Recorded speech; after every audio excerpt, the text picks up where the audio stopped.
lembrando que esse medo, né, que nós temos é um medo que nós trazemos na nossa memória celular.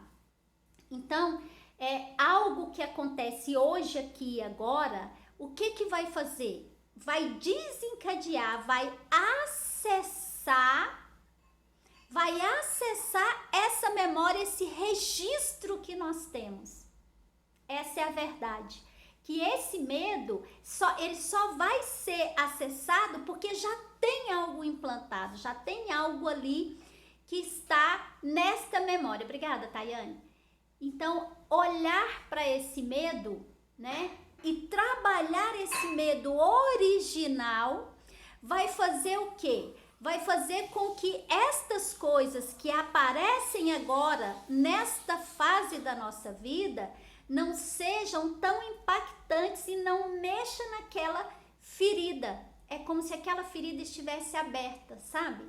Sabe assim, quando você machuca lá assim, o seu dedinho do pé, e aí parece que quando você machuca esse dedinho do pé, a gente não pode pôr um sapato fechando, né? Não dá pra gente fechar, tampar. Então a gente costuma pôr uma sandalinha, né? Que fica o dedo exposto, ou então se for homem costuma pôr uma chinela.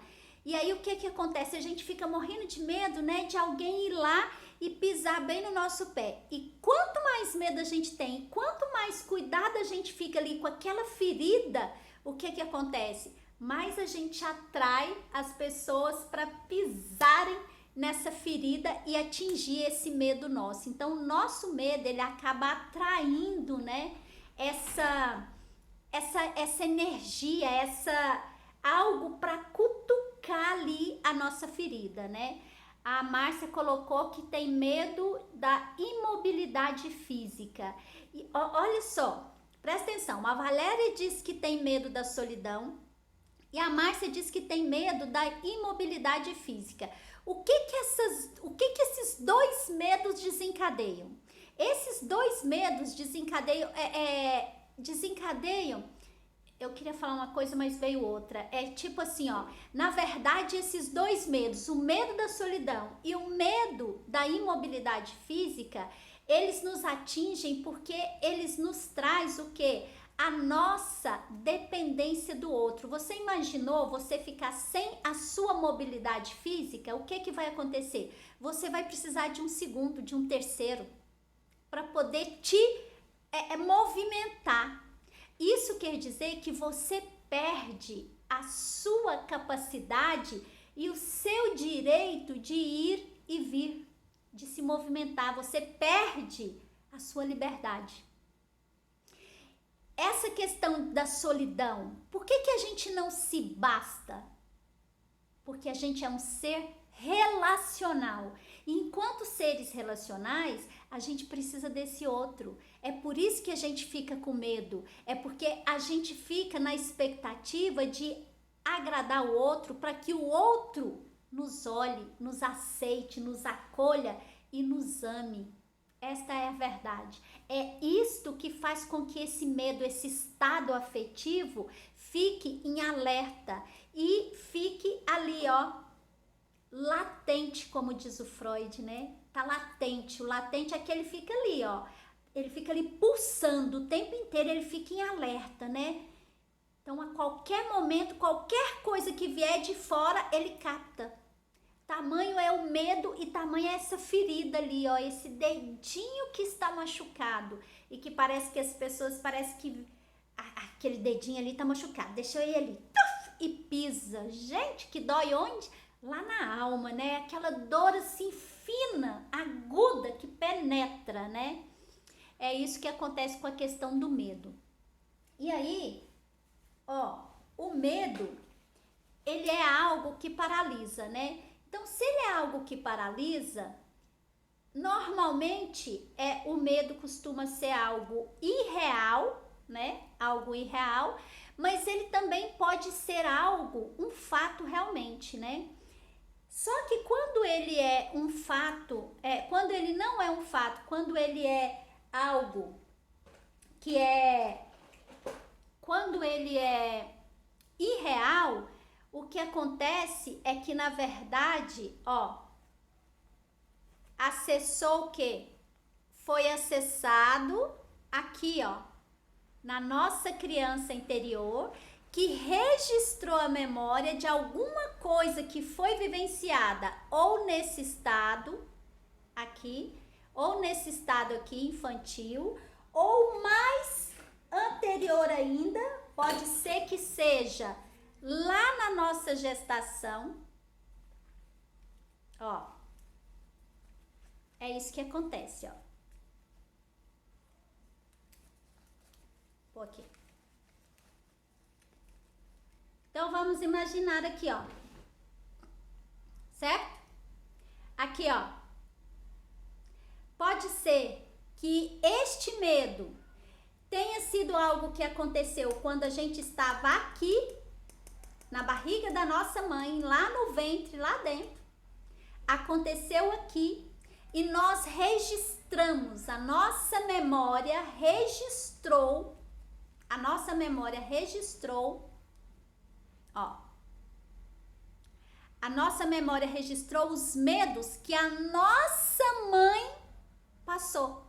Esse estado afetivo aqui, ó, esse estado de medo por algum motivo que a nossa mãe possa ter passado, pode ter ficado registrado aqui, ó, enquanto a gente estava lá dentro do ventre dela.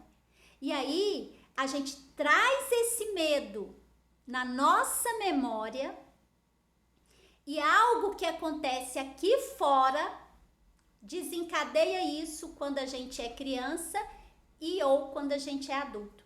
Por isso que muitas vezes esse medo é irreal. Por que irreal? Irreal porque para adulta não faz sentido, não tem nenhuma conexão. Por quê? Porque se eu pegar aqui, ó, a questão, a cognição aqui, ó, o cérebro, a razão, não tem por que eu ter medo. Mas quando entra na história o Senhor Coração, ó, eita, que nós estamos ficando cheia aqui, ó.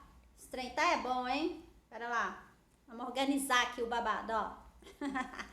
É pra aparecer tudo, ó. Deixa eu diminuir aqui. Dá pra ver, não dá?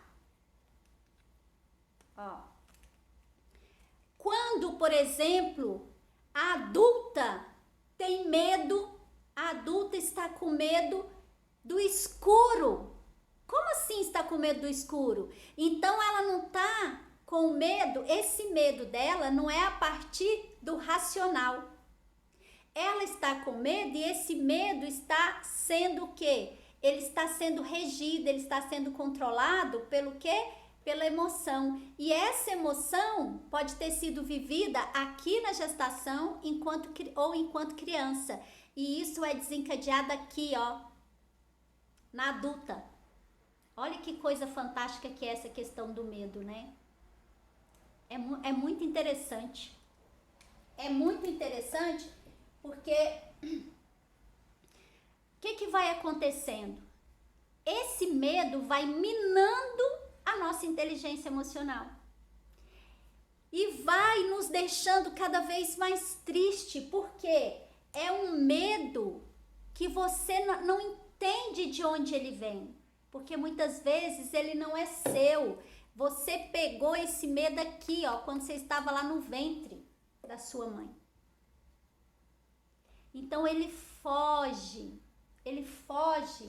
da alçada do racional, ele foge da alçada do cérebro. Porque enquanto adulto, o que justifica você ter medo do escuro? Gente, pior ainda. Enquanto adulta, o que justifica você ter medo de uma barata? Presta atenção. Como é que você pode ter medo de uma barata? Uma criatura deste tamanho aqui, como que ela pode ter medo de barata? Simples. Qual foi a vivência dela quando ela era criança?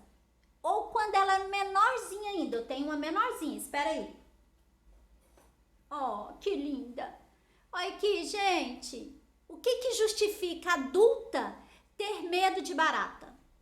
A vivência que essa pequenininha aqui, ó, e aí eu vou contar a minha e você conta a sua. Por que que eu tinha pavor de barata? Hoje eu só tenho medo, mas eu ainda vou lá e ainda enfrento ela, assim, de longe, jogo alguma coisa e sai correndo, mas eu consigo enfrentar hoje o raio da barata.